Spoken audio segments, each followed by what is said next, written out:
तो finally one piece chapter 1164 ने कर दिया सबको शॉक। इस चैप्टर ने ना सिर्फ जेबेक का असली राज खोल दिया बल्कि ईमू के डार्क प्लान्स को भी सबके सामने ला दिया। ये चैप्टर सिर्फ एक फाइट नहीं, पूरी दुनिया का पास्ट बदलने वाला रेवलेशन है। तो चैप्टर का टाइटल है डेविस ब्लड और कवर रिक्वेस्ट दी गई है शिनोनोमे तोमारी के द्वारा। कवर पेज में हम देखते हैं पेरोना को, जो एक रैबिट को चेस कर रही है जिसके हाथ में पॉकेट वॉच है। ये सीन देखने में एकदम Alice in the Wonderland vibe दे रहा है, लेकिन ओडा सेंसे ने इसमें एक सिंबॉलिक हिंट छुपा रखा है। पॉकेट वॉच का मतलब टाइम से है और डेविस ब्लड का मतलब लाइनेज से। तो ये कवर इनडायरेक्टली हमें बताता है कि इस चैप्टर में पास्ट और ब्लड लाइन दोनों कनेक्ट होने वाले हैं। और नोटिस करो, पीछे एक कैसल भी दिख रहा है। ये हो सकता है एक सिंबॉलिक रेफरेंस हो गॉड वैली या एंशिएंट किंगडम का, जहाँ से डेविड जोन्स और जेबेक का राज शुरू हुआ था। तो चलो दोस्तों, अब बढ़ते हैं चैप्टर के मेन स्टोरी की तरफ, जहाँ वन पीस का सबसे बड़ा ट्रूथ सामने आने वाला है। चैप्टर शुरू होता है जहाँ से पिछला चैप्टर एंड हुआ,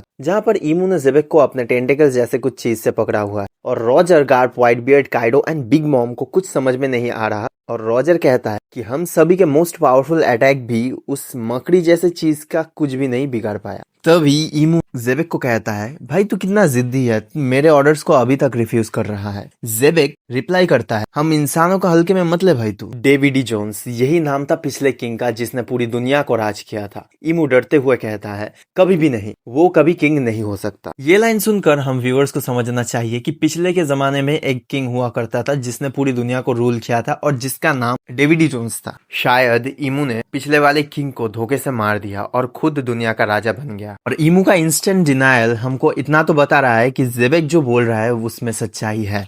जेबेक आगे कहता है, इट्स जस्ट अ नेम, इतना भी डरने की बात नहीं है ईमू। असल में तुम डरे हुए हो क्योंकि कोई किसी दिन डेवी के विल को इनहेरिट करेगा और उस प्रॉमिस को भी पूरा करेगा। शायद यहाँ पे जॉय बॉय की प्रॉमिस की बात हो रही है, जो जॉय बॉय ने फिशमैन्स को किया था वापस रिसर्फेस करने का। आगे ईमू कहता है, अब कुछ ही देर में तू भी जाने वाला है, अपनी बकवास बंद कर, अब वो कभी भी जमीन पर वापस नहीं आने वाले। जेबेक कहता है, जॉय बॉय या फिर डेविड जोन्स, किससे तुझे ज्यादा डर लगता है? आगे ईमू कहता है, ईमू को अभी एक परफेक्ट सोल्जर मिल चुका है, एक ऐसा देश जहाँ पे सिर्फ अच्छे और भले जायंट्स रहते हैं। जेबेक कहता है, जायंट्स, हर्ल से दूर रहना, वो एक लौता मेरा दोस्त है जो सिर्फ पीस चाहता है। तो आगे हम देखते हैं जेबेक डीमॉन बन चुका है और ईमू कहता है, जा और जाके सभी डेवी मेंबर्स को मार दे। बाकी लोग भी जेबेक के इस डिमोनिक ट्रांसफॉर्मेशन को देख के हैरान हो गए थे और आगे जाके रॉक्स पहले काइडो और उसके बाद लिनलिन को वन शॉट कर देता है। और काइडो और लिनलिन को निपटाने के बाद जब रॉक्स व्हाइट बियर्ड की तरफ बढ़ रहा था, तब व्हाइट बियर्ड ने सिंगल हैंडेडली रॉक्स के अटैक को रोक लिया और दोनों के इम्पैक्ट से गॉड वैली के दो जायंट माउंटेन में से एक माउंटेन गिर गया। आगे सीन शिफ्ट होता है और हमको दिखाया जाता है जहाँ पे मरीन्स जल्दी आइलैंड से भागने की तैयारी कर रहे हैं और उनके साथ सेलेस्टियल ड्रैगन भी होते हैं। दूसरी तरफ रॉजर पायरेट्स खजाना लेके भाग रहे होते हैं और रेली शैकी को लेकर भाग रहा होता है। आखिर भाई की सेटिंग है,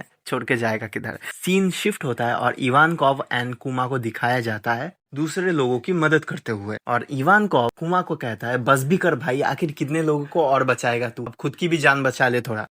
इतने में ही कुमा जंगल से किसी के भागने की आवाज को सुनकर इवान को कहता है, अभी भी किसी को बचाने की जरूरत है, और कुमा जंगल की तरफ दौड़ने लगता है। दूसरी तरफ गानजुई ट्रेजर लेके भाग रहा होता है। अगले ही सीन में हम देखते हैं डीमोन जेबेक एरिस और टीच के पीछे भागते हुए आता है। एरिस रोते हुए जेबेक को कहते हैं, ये हमारी गलती है, तुम उस चीज को अकेले फेस करने चले गए जबकि तुम खुद भी तैयार नहीं थे, इसीलिए तुम क्या हार गए? चाहे जो हो जाए हम जिंदा रहेंगे, मैं डेवी क्लैन को ऐसे ही खत्म नहीं होने दूंगी। आगे एरिस टीच को कहती है, टीच, हमारे पास कोई भी रास्ता नहीं है सिवाय सी में जंप करने के अलावा। और आगे हम देखते हैं मरीन्स भी अंधाधुंध फायर कर रहे हैं आइलैंड की तरफ, जहाँ पे एरिस और टीच पूरी तरीके से फंस चुके हैं क्योंकि उनके पीछे आ रहा है खुद डेमोनिक जेबेक और सामने आ रहे हैं मरीन्स के तोप। एरिस घायल हो जाती, इससे पहले के मोमेंट में ही हम देखते हैं कुमा आ जाता है और उन दोनों को टेलीपोर्ट करके खुद भी टेलीपोर्ट हो जाता है और उसके बाद होता है एक बहुत ही बड़ा धमाका। उसके बाद के सीन में हमको दिखाया जाता है रॉजर पायरेट्स रॉजर को और गार्ड मरीन्स वालों को बता रहा होता है कि वो दोनों सही सलामत है और थोड़ी ही देर में वापस शिप में जाने वाले हैं। अचानक वहीं पर गार्प एंड रॉजर के सामने जेबेक आता है और वॉइस ऑफ ऑल थिंग्स की मदद से रॉजर एंड गार्प को बताता है कि मुझे मार दो।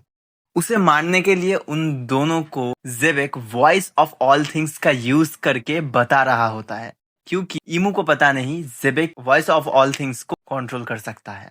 तो रॉजर एंड गार्प पूरी तरीके से चौंक चुके हैं ये बात सुनकर, और शायद नेक्स्ट चैप्टर में हम रॉजर गार्प वर्सेस जेबेक को देखने वाले हैं, और शायद वही जेबेक का लास्ट मोमेंट होगा। वीडियो को यहाँ तक देखने के लिए बहुत ही ज्यादा शुक्रिया। आई होप वीडियो तुमको पसंद आया होगा। प्लीज वीडियो को लाइक करना एंड सब्सक्राइब कर देना। Thank you very much.